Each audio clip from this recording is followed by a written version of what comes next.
check.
joined by the next First Family of Virginia.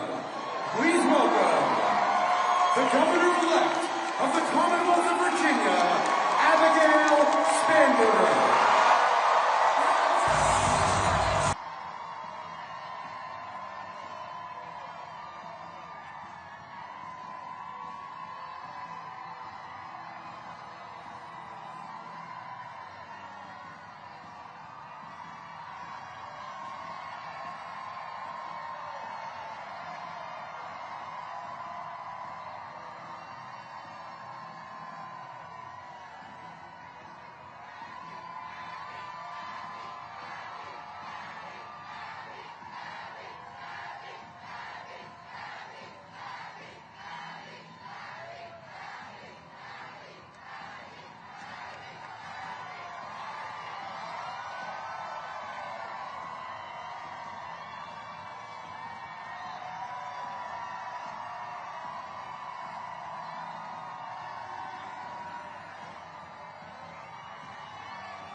Thank you.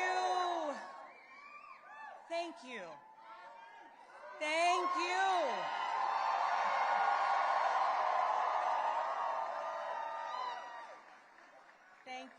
Thank you all so much.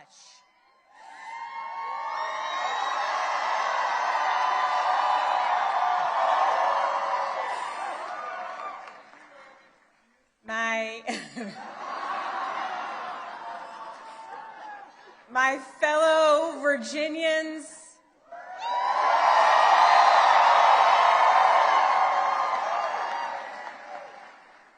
tonight we sent a message.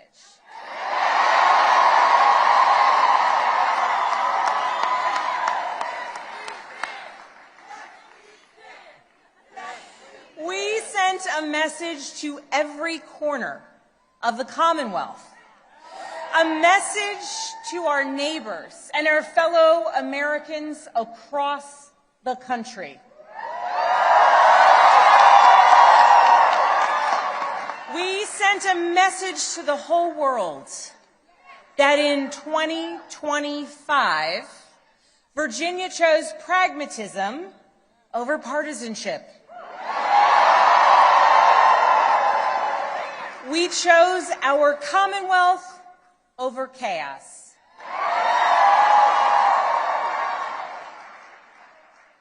You all chose leadership that will focus relentlessly on what matters most: lowering costs, keeping our communities safe, and strengthening our economy for every Virginian.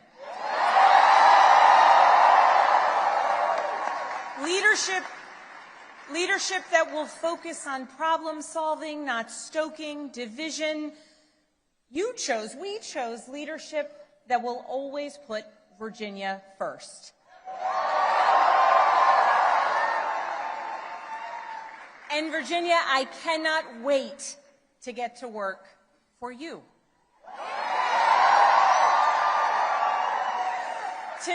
Tonight we turned a page. We turned that page by listening to our neighbors, focusing on practical results, laying out a clear agenda, and leading with decency and determination.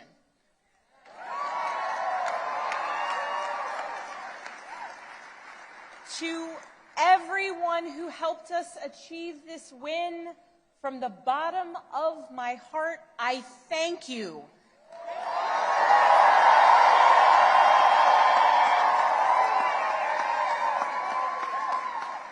I thank you for the trust that you have placed in me, and it is the honor of my lifetime to be elected the 75th governor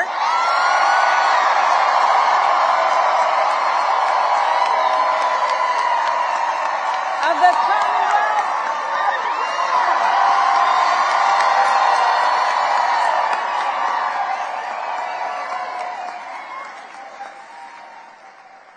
I would like to thank my opponent for a hard-fought race, the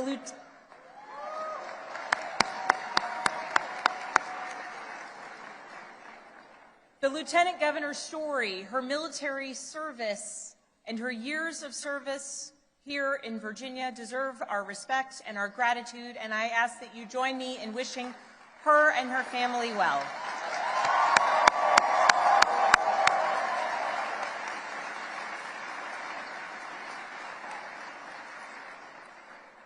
I also know that those who were supporting my opponent are disappointed today. And to those Virginians who did not vote for me, I want you to know that my goal and my intent is to serve all Virginians.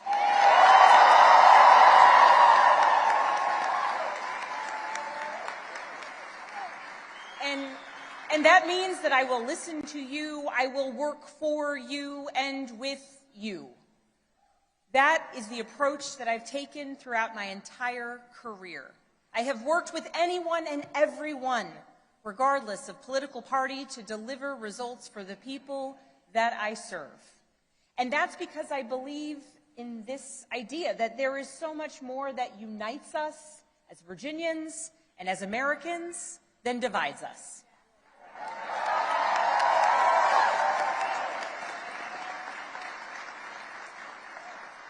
And I know in my heart that we can unite for Virginia's future, and we can set an example for the rest of the nation.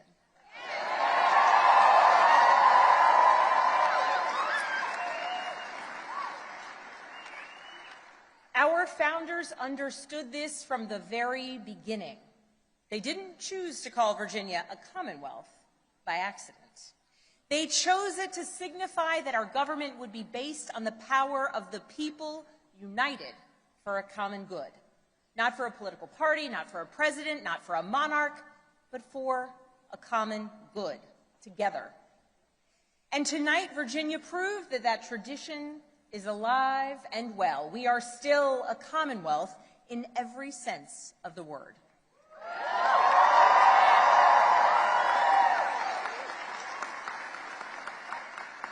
We are built on the things we share, not the things that pull us apart. And I am proud that our campaign earned votes from Democrats, Republicans, independents, and everyone in between.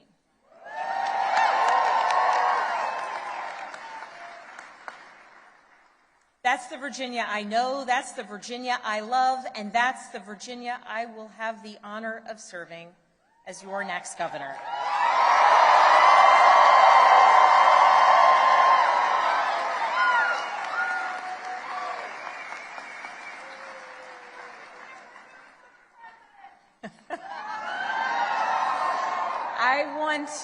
I want to thank so many people for the support that they have given to our campaign.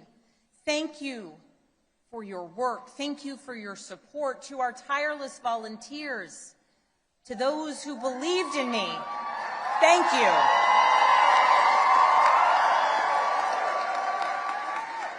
Thank you for devoting your time, your energy, and your conviction to this campaign. Thank you for braving the weather, the heat, and then the cold, and then the rain, and then the sun. It's Virginia after all. Thank you. Thank you for talking to your neighbors about the importance of this race. Thank you for recognizing that when we went person to person engaging, that we could bring people not just into supporting our campaign, but into engaging in our democracy. Thank you. We won this race because of you.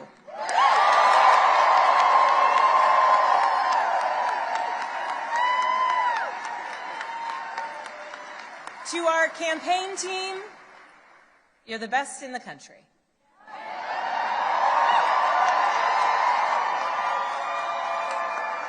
Every single member of our team, every single one of you, you work tirelessly for the change, the progress, the policies, the connection, and the respect that you want to see in our communities.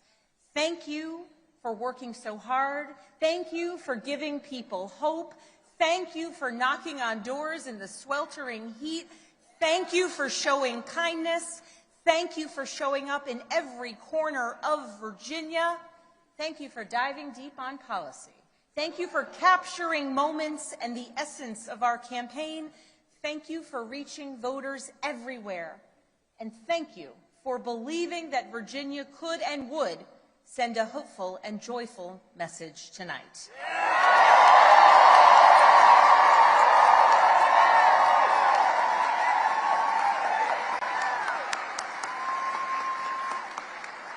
Thank you for giving everything to this campaign and then some. And thank you to my family.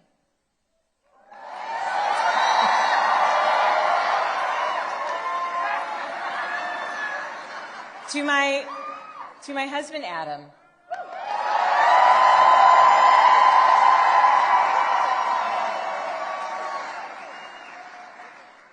My partner in everything.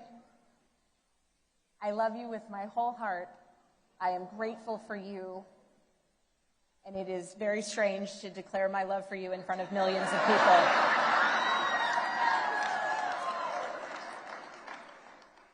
But every adventure we have ever been on has been worth it because you have been by my side. I love you. I'm grateful for you.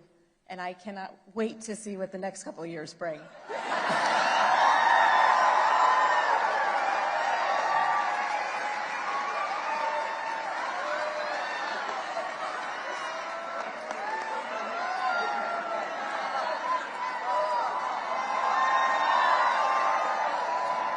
To my daughters, Claire, Charlotte, and Catherine, you inspire me and motivate me every single day.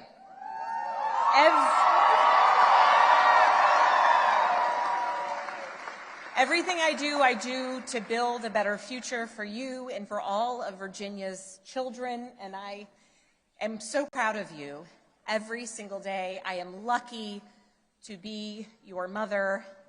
And Catherine, you did not clean your room today as you promised me.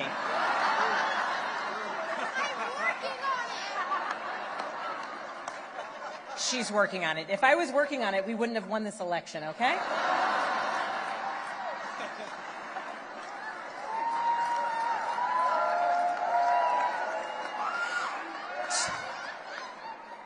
To my sisters, my dearest and earliest friends, I love you. I love you, I love you, I love you. To my friends who have traveled from around the world to be here with me today, thank you. Thank you for making me who I am, and thank you for always believing in me. And to my parents, I love you. Thank you for leading by example every day. And I know that today is a day that you all could have never imagined. But you taught me the importance of service to others and relentless hard work. And Mama, when I think about your life, from the time spent in foster care to putting yourself through nursing school and the challenges along the way, you made clear to us that to whom much is given, much is expected.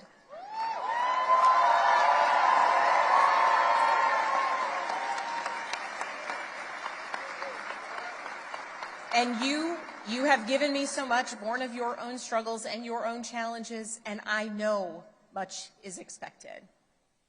And Dad, thank you for your example of service and tireless devotion to family and country.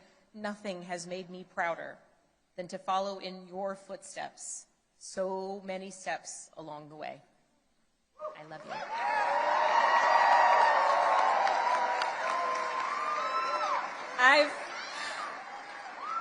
I've talked a lot throughout this campaign about the importance of service and how it's shaped my life and my approach to public office, and that all came from my parents. But this commitment to service, it is not unique to my family. It's ingrained in so many of Virginia's families. It is part of Virginia's story. Here in Virginia, this is where American democracy was born and where we are still working to perfect it today, where James Madison built the framework for our Constitution to protect us from tyranny, where Washington and Jefferson fought to establish a government of, by, and for the people. It is also the place where Barbara Johns, a 16-year-old student from Farmville,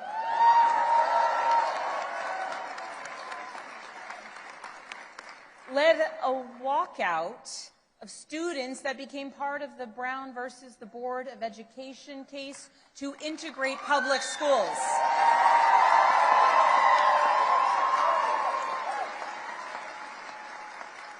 Barbara Johns never gave up, and she showed us that no matter your age, you can be part of the change and the progress that you want to see here in Virginia and across the nation.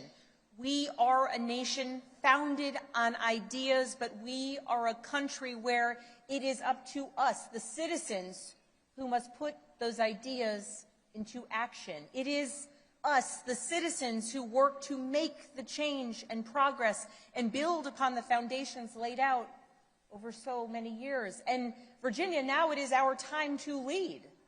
Tonight, it's hard not to reflect on the nearly 2-year journey that we've taken together on this campaign. And just a few minutes ago, Adam said to our daughters, "Your mom's going to be the governor of Virginia."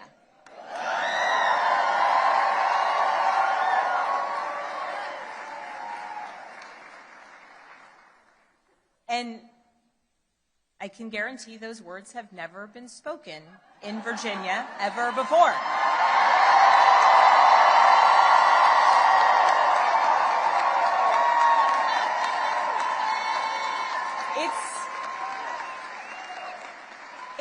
It's a big deal that the girls and the young women I have met along the campaign trail now know with certainty that they can achieve anything.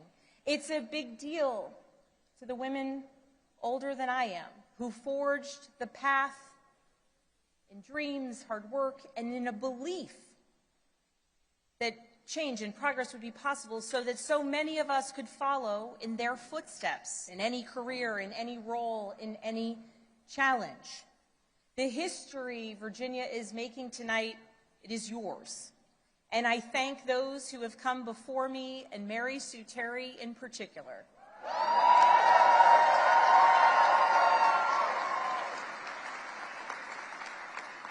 She was the first woman elected statewide in Virginia. And because of her and the continued work of so many, there will be many more women to come for generations to come.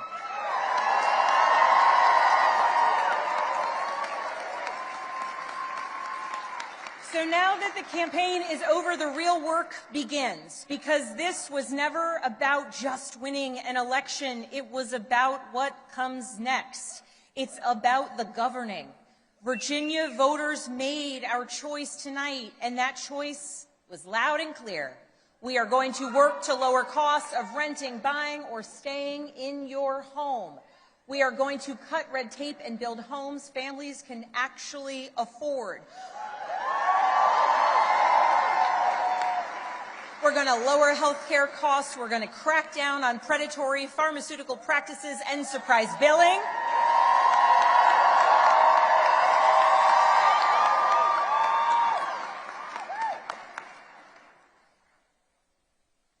and we're going to produce more energy, and we are going to lower costs, and we're going to do it by producing more energy here in Virginia, and we're going to make sure that large utility users make sure that they pay their fair share.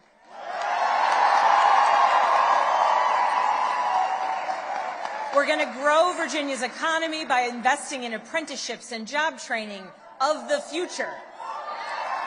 We're going to leverage AI and cutting-edge manufacturing to bring more capital investment into our Commonwealth. We are going to take politics out of our schools. We're going to make sure that teachers are well paid and well respected.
We are going to make sure that our teachers are well paid and well respected.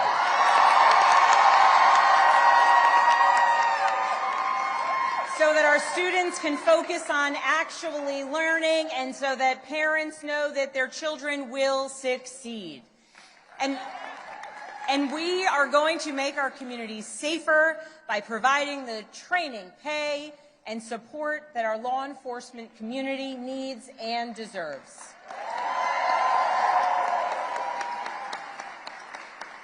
These aren't slogans on a bumper sticker. They are actionable policies that I am ready to implement starting on day one. And starting now, that work begins. So as we begin this transition to a new administration, I want to be absolutely clear about a couple things. First, Virginia is the only state in the South that hasn't restricted women's reproductive rights since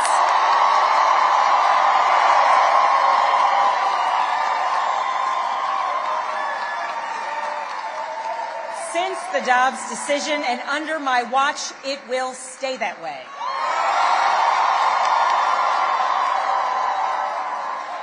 In Virginia, health care decisions about contraception, fertility treatments, and reproductive care will continue to be made between women and their doctors, not politicians. That's a promise I've made and a promise I intend to keep. Second, I will always stand up for Virginia workers, always. And right now, our federal workforce is under attack, and the chaos coming out of Washington is killing Virginia jobs and creating economic uncertainty for tens of thousands of families.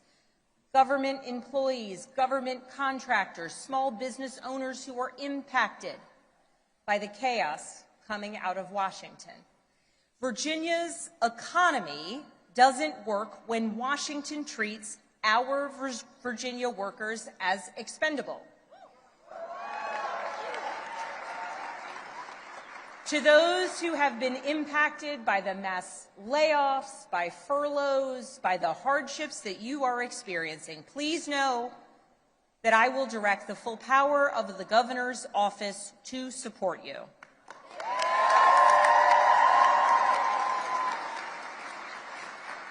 And to those across the Potomac who are attacking our jobs and our economy, I will not stand by silently while you attack Virginia's workers.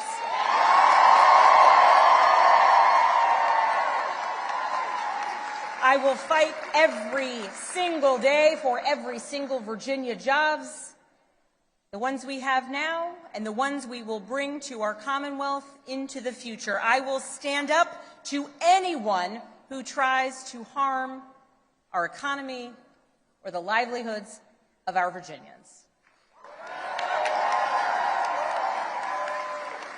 As governor, my job will be to put Virginia first, full stop.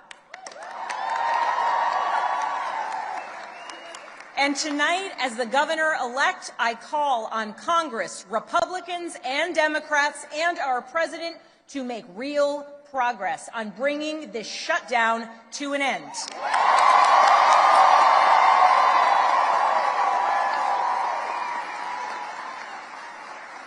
The Virginians, the Americans who work tirelessly for their fellow citizens deserve nothing less. I know we're living in a time filled with chaos. We live in a time marked by uncertainty, and along the way, we do our best to try and explain it to our kids. I know the list of challenges that we are facing is long, but I also know that the only way we're going to solve these problems is by tackling them together. Democrats, Republicans, Independents, all of us, because that embodies the message that we sent tonight. That is what being a Commonwealth is all about, standing united for our future. That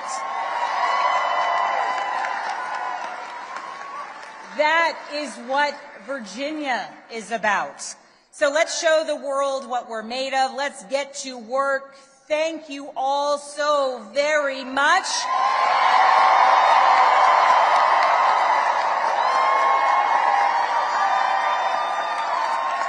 And I'm so excited we got this party started a little earlier than expected.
I am so delighted that New Jersey has had the chance to get to know the amazing person I call Dad. I've watched my dad crisscross our gorgeous state to speak with every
taught that caring is a strength, and she cares deeply.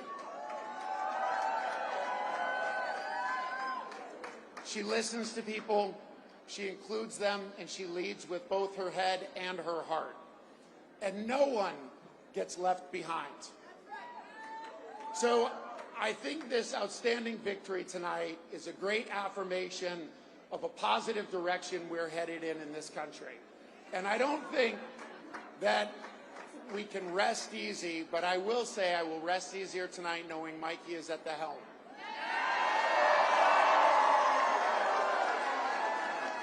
All right, New Jersey, so let's get excited, let's get inspired, and let's get loud. Ladies and gentlemen, please welcome the next governor of the great state of New Jersey, Mikey Sherrill.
But man, with this vote, you guys just scream from the rooftops.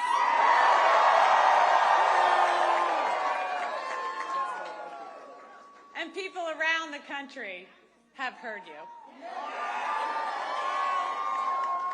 I hear you too. This was a tough fight, and this is a tough state. But I know you, New Jersey, and I love you. I've fought for you. I've spoken with thousands of you over this last year. I know your struggles. I know your hopes. I know your dreams. So serving you is worth any tough fight I have to take on, and I am incredibly honored to be your next governor.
Trump's vision of this country, but they will in mine. The men and women in labor.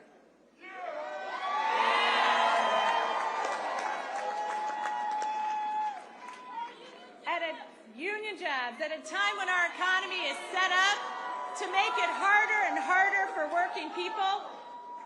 You know what? They don't just fight for their brothers and sisters in labor. They fight for all of us. For working families everywhere, so everyone has a shot. So thank you. Thank you to each and every person here tonight and across the state who's worked hard over the last year. Thanks to the thousands of volunteers who made millions of calls, texts, and canvases, to everyone who's ready to stand and demand a better future for our kids and our families. To my running mate, Dr. Dale Caldwell.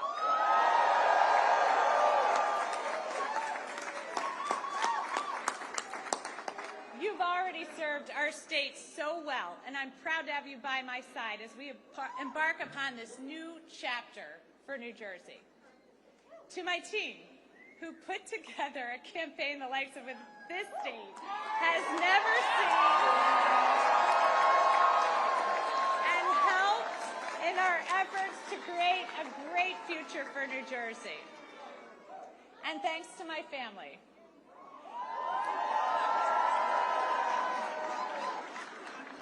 who put up with missed soccer games, lacrosse games, football games, volleyball games, swim meets, and rugby games, all to put up with this, so thank you. And a special thanks to my husband, Jason. Through 4 kids, 2 dogs, a hamster, numerous goldfish, 5 campaigns, an insurrection, and 2 impeachments, you have been a truly amazing partner.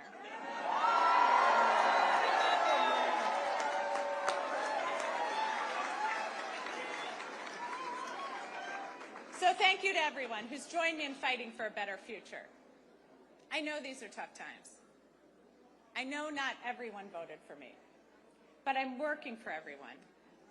Every single one of you. When we all do better, we all do better. So tomorrow begins a new day. And at each new day in New Jersey, the sun rises over the Statue of Liberty, a daily reminder of her promise. Give me your tired, your poor, your huddled masses yearning to breathe free.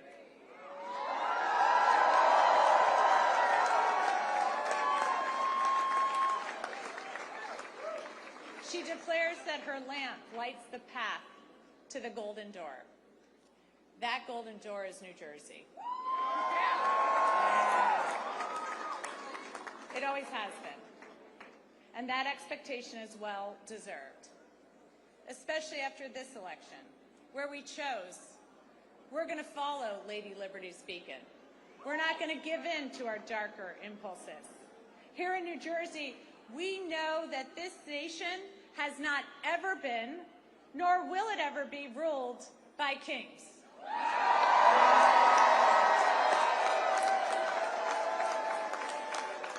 We take oaths to a constitution, not a king. We've chosen liberty, the very foundation of democracy, and we've chosen prosperity necessary to create opportunity for all. So New Jersey, to quote the boss, the future is now. Roll up your sleeves, let your passion flow. The country we carry in our hearts is waiting. Thank you, New Jersey.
Standing in a crowded room and I can't see your face.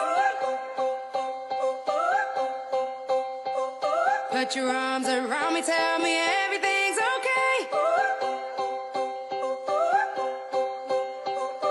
In my mind, I'm running around a cold and empty space. Just I'm thinking of you. I think of you. I want to be your baby. Only come over. All I do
Oh, you wanna be a star?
evening, New York. Thank you so much for joining us this evening and for making this event possible. Before I begin, let's give a big thank you to the venue staff who have made this night such a celebration. Now, Zoran is about to join us on stage, but before he does, I want to say a few quick words of reflection and thanks and introduce a very special member of our team. So first, let's hear a round of applause for our day one endorsers, those who helped build this movement into what it's become. New York City DSA.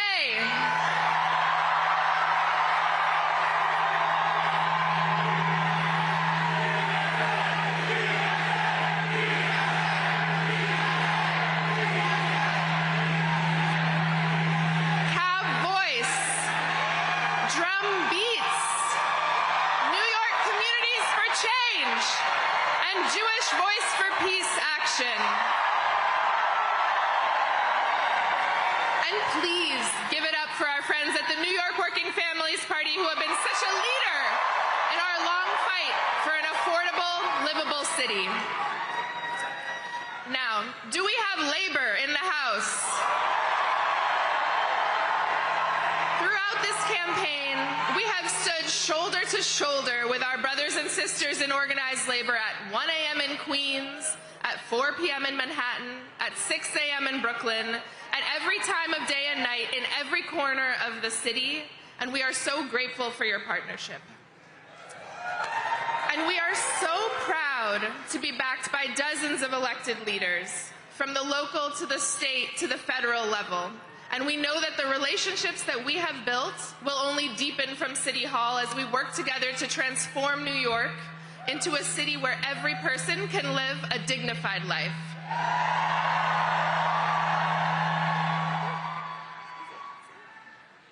I also want to thank our incredible campaign staff. You have sacrificed your social lives and your sleep schedules, and you have given so much to this movement, and then when Cuomo decided to get back into the race, you dug deep and gave more. I have been so honored to work with you, learn from you, and support you as you have faced unprecedented scrutiny and at times ugliness and threats from our opponents. You have built a historic campaign, so please give them all a round of applause.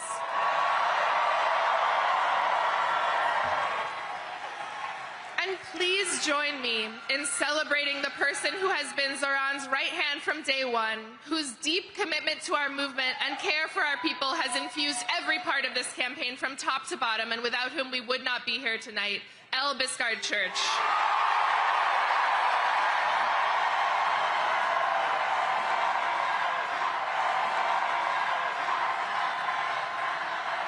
Now,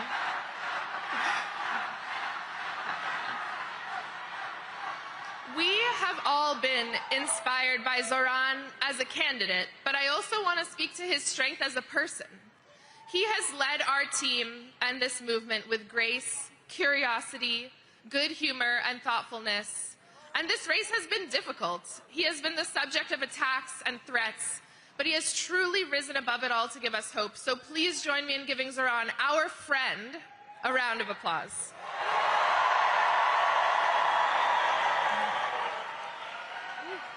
And there are too many supporters to name, so I want to speak to everyone directly. Please raise your hand if you have given to this campaign, whether that is time, labor, knocking a door, hosting an event, creating art. And if you are one of the this is beautiful. And if you are one of the tens of thousands of people who contributed but cannot be with us tonight, this is for you as well. You have made history. You set unreachable goals and then exceeded them. You believed in this city and believed in each other. And you achieved something that people will speak of for decades to come. You led with kindness and compassion, And most importantly, during a time of despair and rising fascism, you decided to fight for someone that you don't know. So thank you.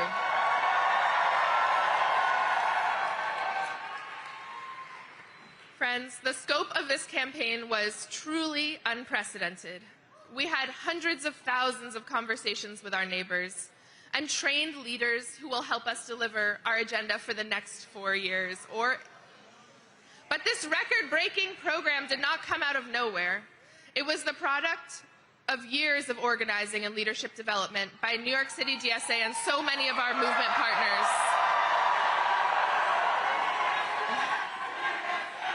And we were so fortunate to be led on this campaign by someone who has been a part of this work from the beginning. She led Julia Salazar's groundbreaking campaign in 2018. And since then has been behind the scenes in so many of our victories. If this campaign made you feel powerful, or taught you something, or showed you discipline, or brought you joy, you have this person to thank. She is caring, wise, and deeply committed to our movement. And I am sure she is backstage losing her mind at being called out like this. But I need everyone here to please join me in giving her the longest and loudest round of applause, our organizing director, Tasha.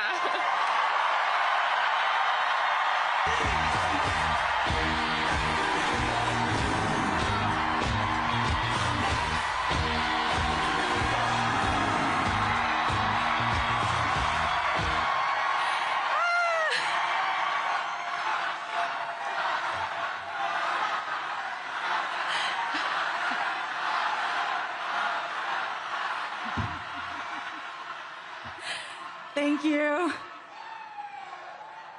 This is very exciting. Thank you, everyone. I'm Tasha, and I've had the honor of being the field director on this campaign. I first crossed paths with Zoran in 2017 on a city council campaign for Qadr al-Yatim in Bay Ridge. Zoran was the paid canvas manager, and I was volunteering on the campaign as a member of New York City Democratic Socialists of America. I don't think that we could ever have imagined that 8 years later, we would be here on election night for a mayoral campaign, 104,000 volunteers strong. 104,000 volunteers. We love numbers, we love metrics, but I want to talk first about what's behind those numbers. Every number is, in a way, an act of bravery. Door knocking is not the easiest thing. For many, including myself, it takes a moment of bravery at the beginning, asking a stranger something about their lives and sharing something about yours. Sharing what you want to see in the world, it can be daunting. Thousands of people did it. And every time, every volunteer went to a door and talked to a stranger, they offered their vision to that stranger and invited that stranger to be a part of shaping their vision. We love strangers. Every door knock and every phone call is a statement of belief that politics is for all of us. This campaign and this city is all of ours to shape. I also want to say something about field leads.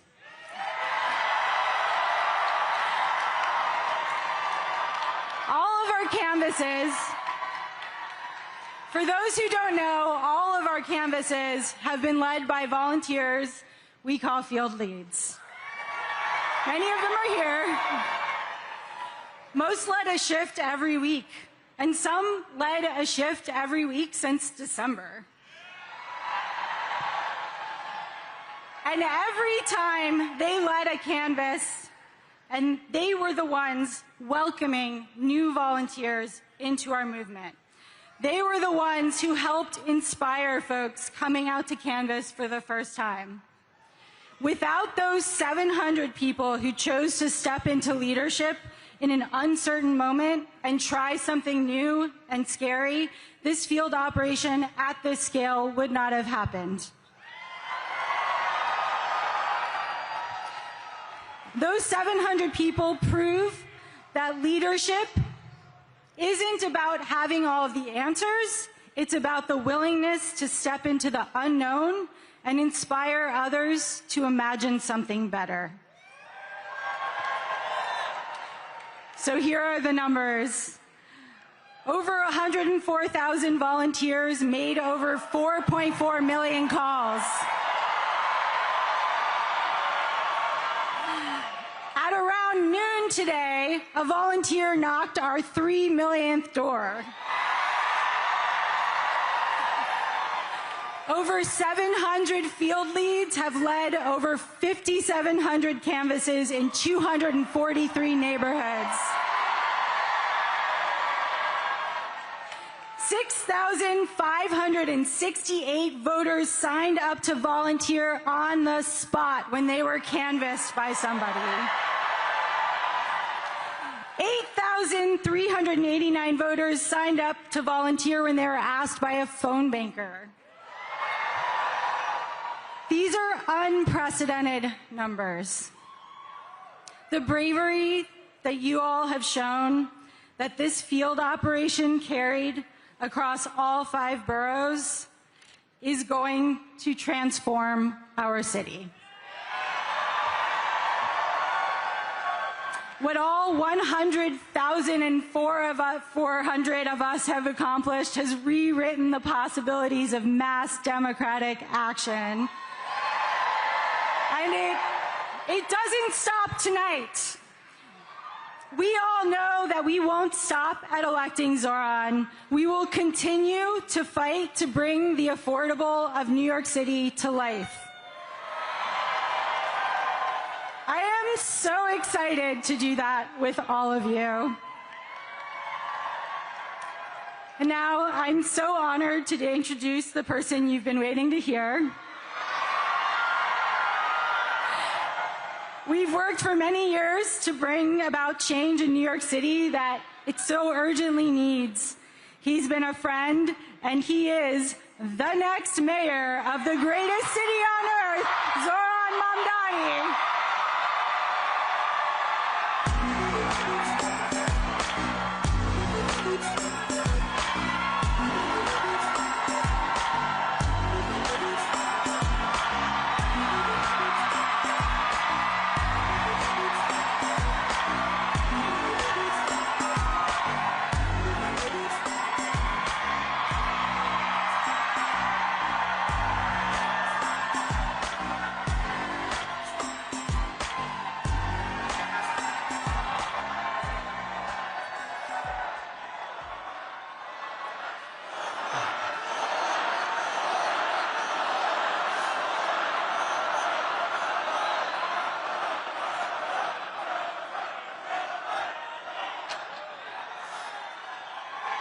Thank you, my friends.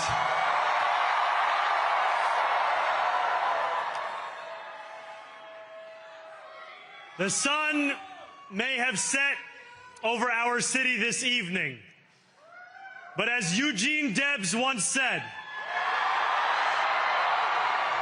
I can see the dawn of a better day for humanity. For as long as we can remember, the working people of New York have been told by the wealthy and the well-connected that power does not belong in their hands. Fingers bruised from lifting boxes on the warehouse floor, palms calloused from delivery bike handlebars, knuckles scarred with kitchen burns. These are not hands that have been allowed to hold power. And yet, over the last 12 months, you have dared to reach for something greater. Tonight, against all odds, We have grasped it. The future is in our hands. My friends, we have toppled a political dynasty.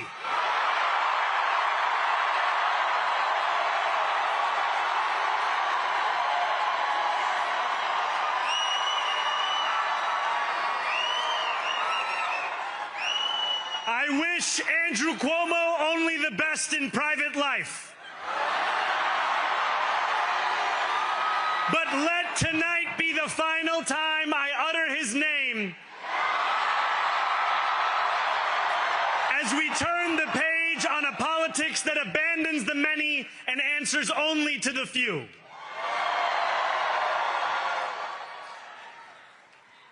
New York, tonight you have delivered a mandate for change,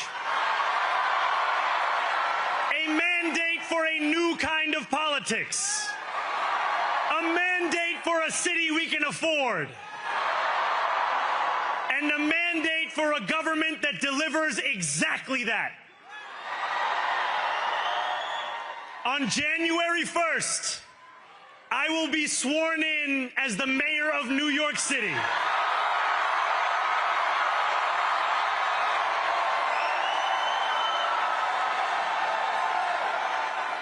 And that is because of you. So before I say anything else, I must say this. Thank you. Thank you to the next generation of New Yorkers who refused to accept that the promise of a better future was a relic of the past. You showed that when politics speaks to you without condescension, we can usher in a new era of leadership.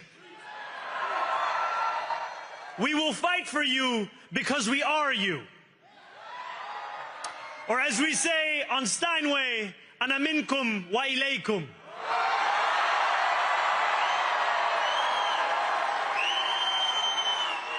Thank you to those so often forgotten by the politics of our city who made this movement their own.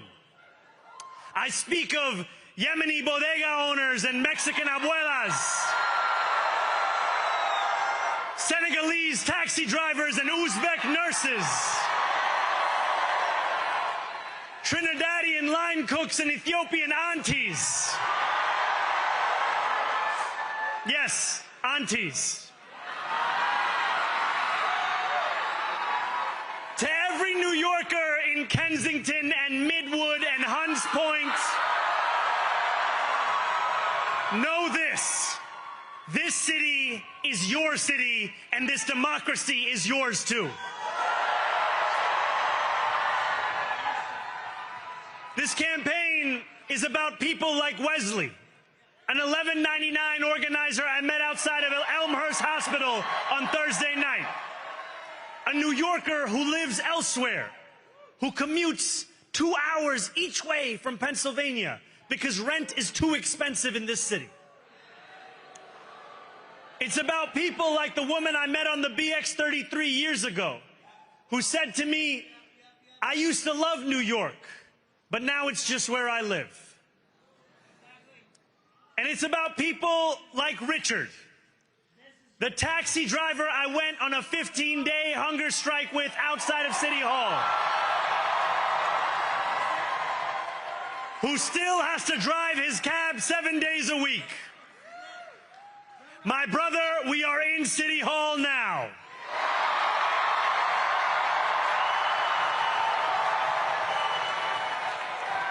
This victory is for all of them, and it's for all of you. The more than 100,000 volunteers who built this campaign into an unstoppable force. Because of you, we will make this city one that working people can love and live in again. With every door knocked, every petition signature earned, and every hard-earned conversation, you eroded the cynicism that has come to define our politics. Now, I know that I have asked for much from you over this last year. Time and again, you have answered my calls. But I have one final request. New York City, breathe this moment in. We have held our breath for longer than we know. We have held it in anticipation of defeat. Held it because the air has been knocked out of our lungs too many times to count. Held it because we cannot afford to exhale. Thanks to all of those who sacrificed so much, we are breathing in the air of a city that has been reborn.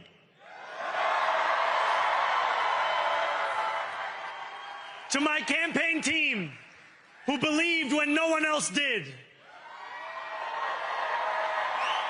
and who took an electoral project and turned it into so much more, I will never be able to express the depth of my gratitude. You can sleep now. To my parents, Mama and Baba, you have made me into the man I am today. I am so proud to be your son. And to my incredible wife, Rama,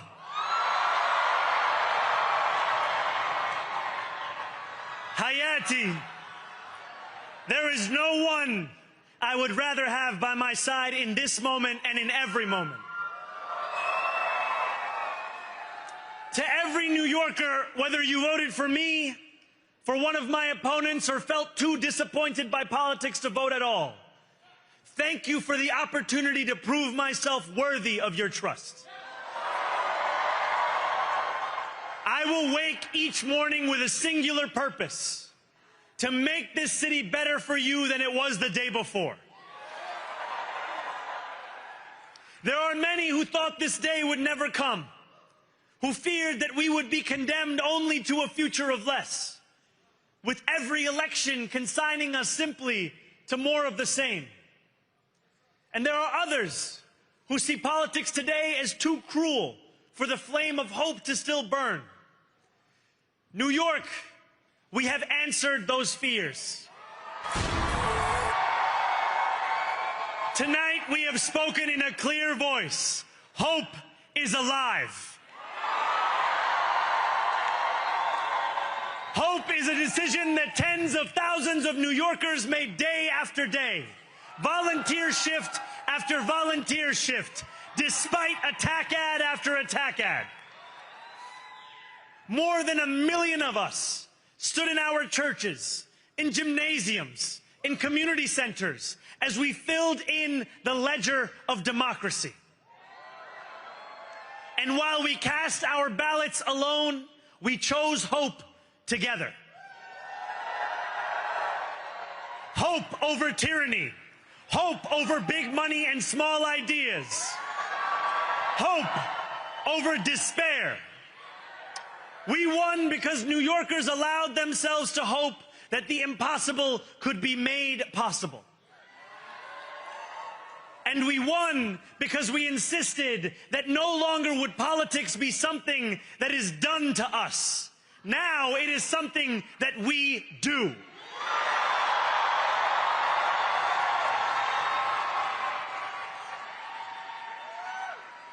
Standing before you, I think of the words of Jawaharlal Nehru. A moment comes but rarely in history when we step out from the old to the new, when an age ends and when the soul of a nation long suppressed finds utterance. Tonight we have stepped out from the old into the new. So let us speak now with clarity and conviction that cannot be misunderstood about what this new age will deliver and for whom. This will be an age where New Yorkers expect from their leaders a bold vision of what we will achieve, rather than a list of excuses for what we are too timid to attempt.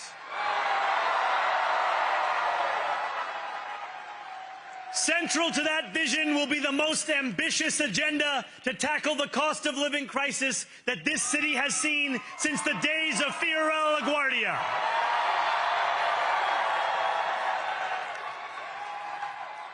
An agenda that will freeze the rents for more than 2 million rent-stabilized tenants.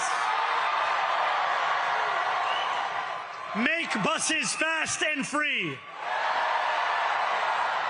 And deliver universal child care across our city. Years from now, may our only regret be that this day took so long to come. This new age will be one of relentless improvement. We will hire thousands more teachers. We will cut waste from a bloated bureaucracy. We will work tirelessly to make lights shine again in the hallways of NYCHA developments where they have long flickered. Safety and justice will go hand in hand as we work with police officers to reduce crime and create a department of community safety that tackles the mental health crisis and homelessness crises head on. Excellence will become the expectation across government, not the exception. In this new age we make for ourselves, we will refuse to allow those who traffic in division and hate to pit us against one another. In this moment of political darkness, New York will be the light. Here, we believe in standing up for those we love. Whether you are an immigrant, a member of the trans community, one of the many black women that Donald Trump has fired from a federal job, a single mom still waiting for the cost of groceries to go down, or anyone else with their back against the wall, your struggle is ours too. And we will build a city hall that stands steadfast alongside Jewish New Yorkers and does not waver in the fight against the scourge of anti-Semitism. Where the more than 1 million Muslims know that they belong. Not just in the 5 boroughs of this city, but in the halls of power. No more will New York be a city where you can traffic in Islamophobia and win an election.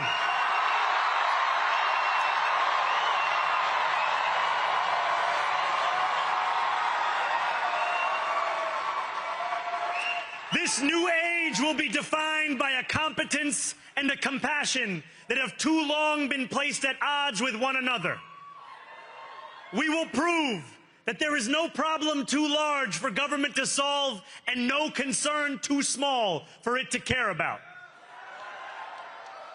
For years, those in City Hall have only helped those who can help them. But on January 1st, we will usher in a city government that helps everyone. Now, I know that many have heard our message only through the prism of misinformation.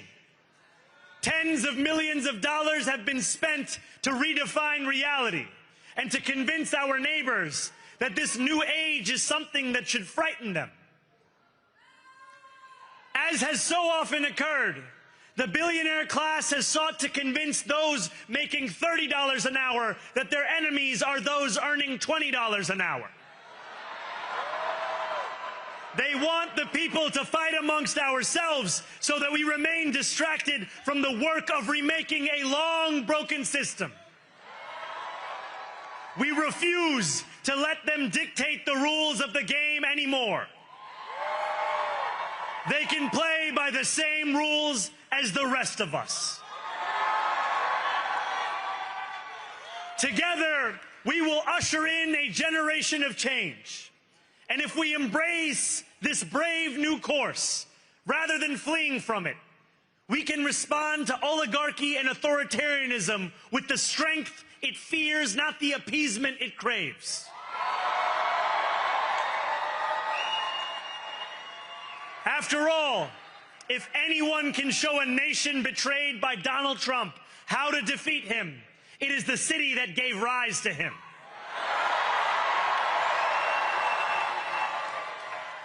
And if there is any way to terrify a despot, it is by dismantling the very conditions that allowed him to accumulate power. This is not only how we stop Trump, it's how we stop the next one. So, Donald Trump, since I know you're watching, I have 4 words for you. Turn the volume up.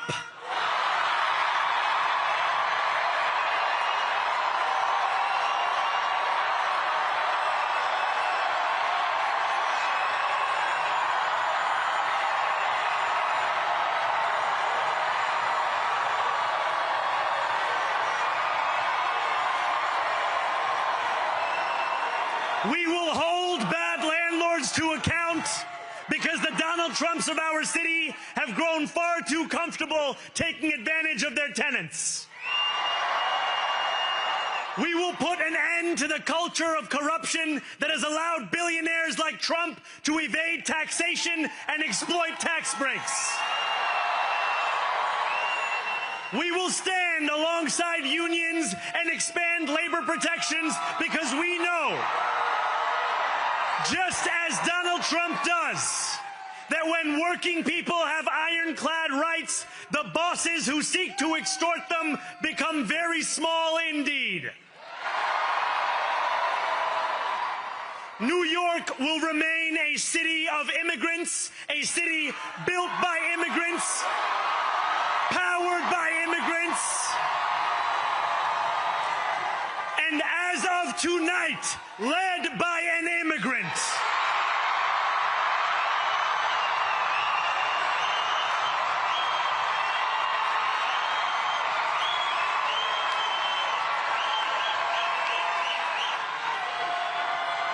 So hear me, President Trump, when I say this. To get to any of us, you will have to get through all of us.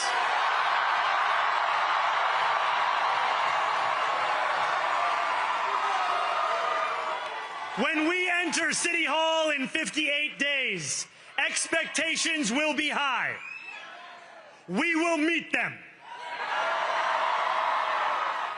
A great New Yorker once said that while you campaign in poetry, you govern in prose.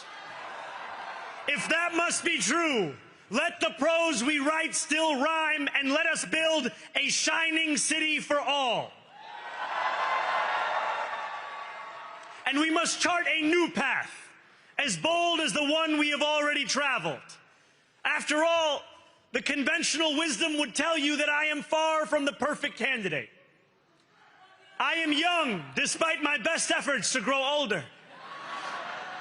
I am Muslim. I am a democratic socialist. And most damning of all, I refuse to apologize for any of this. And yet, if tonight teaches us anything, it is that convention has held us back. We have bowed at the altar of caution, and we have paid a mighty price. Too many working people cannot recognize themselves in our party. And too many among us have turned to the right for answers to why they've been left behind. We will leave mediocrity in our past. No longer will we have to open a history book for proof that Democrats can dare to be great. Our greatness will be anything but abstract. It will be felt by every rent-stabilized tenant who wakes up on the first of every month, knowing the amount they're going to pay hasn't soared since the month before.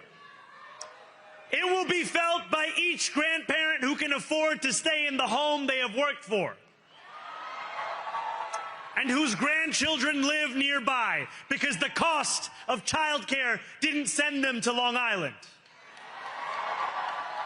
It will be felt by the single mother who is safe on her commute and whose bus runs fast enough that she doesn't have to rush school drop-off to make it to work on time. And it will be felt when New Yorkers open their newspapers in the morning and read headlines of success, not scandal.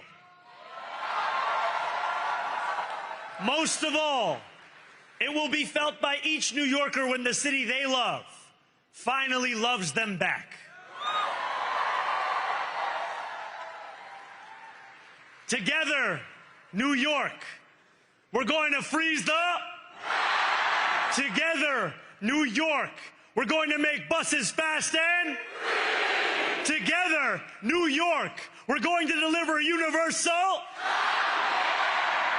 Let the words we've spoken together, the dreams we've dreamt together, become the agenda we deliver together.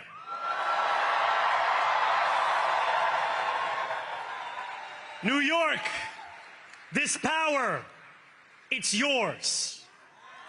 This city belongs to you. Thank you.